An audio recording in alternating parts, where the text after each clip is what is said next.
nulla, un altro terremoto, però stavolta in Iran. Infatti stamattina alle ore 7 c'è stato un terremoto di magnitudo 5.7 registrato dall'Istituto Geofisico statunitense USGS. È avvenuto nella città petrolifera di Machid Soleiman, in effetti nel sud-ovest dell'Iran, a una distanza di 400 km più o meno da Teheran. Diciamo che ci sono stati dei feriti, almeno una ventina, e una persona è rimasta purtroppo è deceduta.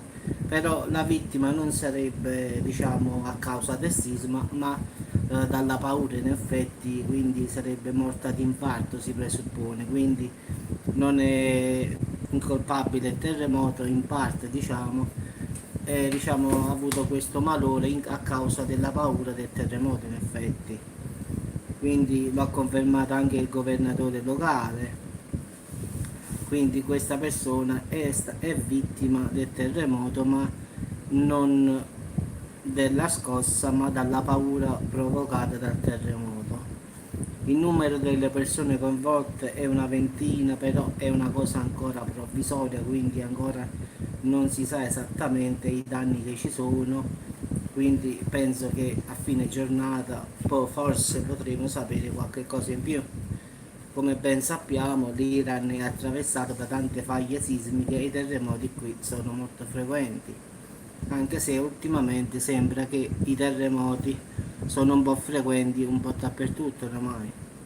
Ultimamente davvero non si capisce più nulla, terremoti di qua, eruzioni di qua. A volte, certe volte, quando qualcuno di voi commenta, mi pare che sta arrivando la fine del mondo, a volte credo che qualcuno di voi abbia un po' di ragione in effetti, anche se sono un po' scettico al riguardo. In effetti questi sono fenomeni naturali, però a volte ti viene il dubbio di dire: ma fa che stiamo alla fine dei tempi? Bah, questo nessuno lo sa, quindi è un dubbio e tale rimane in effetti. Quindi la terra sta tremando in tutto il mondo, California, Iran, Italia, diciamo un po' dappertutto, Malesia, cioè alla fine chi più ne ha più ne metta, quindi parliamoci chiaro ragazzi, è quasi un casino. Quindi qua si mette ogni giorno terremoti, eruzioni, tsunami, non si capisce davvero quasi più nulla.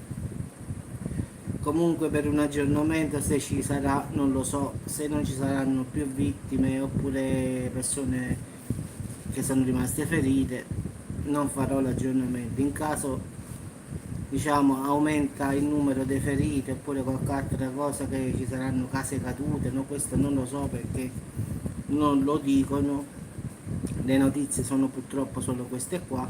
Sono andato anche sul sito, diciamo, dell'Iran per vedere più o meno se trovavo qualche cosa e non c'è nulla che non sappiamo, quindi in effetti c'è stata solo questa scossa di terremoto, ci sono dei feriti, una persona è deceduta a causa della paura, quindi si presuppone da un malore tipo un infarto, quindi dalla paura in effetti, e ora dovranno controllare un po' la zona per vedere i danni che ci sono. Quindi ragazzi, come sempre vi terrò aggiornati, come ho sempre fatto, e vi auguro una buona giornata. E purtroppo ultimamente va di moda terremoto, eruzioni e tsunami, quindi mi pare una cosa, non lo so, strana, come se qualcuno, non lo so, a volte credo che ci sia una correlazione fra tutte queste cose, a volte no, non lo so neanche io più io in effetti, quindi vi direi una bugia. Ragazzi, vi auguro buon appetito, tra poco quindi è ora di mangiare alle 2, quindi manca un'ora e mezza, quindi buon appetito a tutti, diciamo chi sta a mare, buon bagno. Qui a Salerno come sempre fa ancora caldo, quindi non è cambiato nulla. Ciao a tutti ragazzi e ci sentiamo al prossimo aggiornamento. Ciao.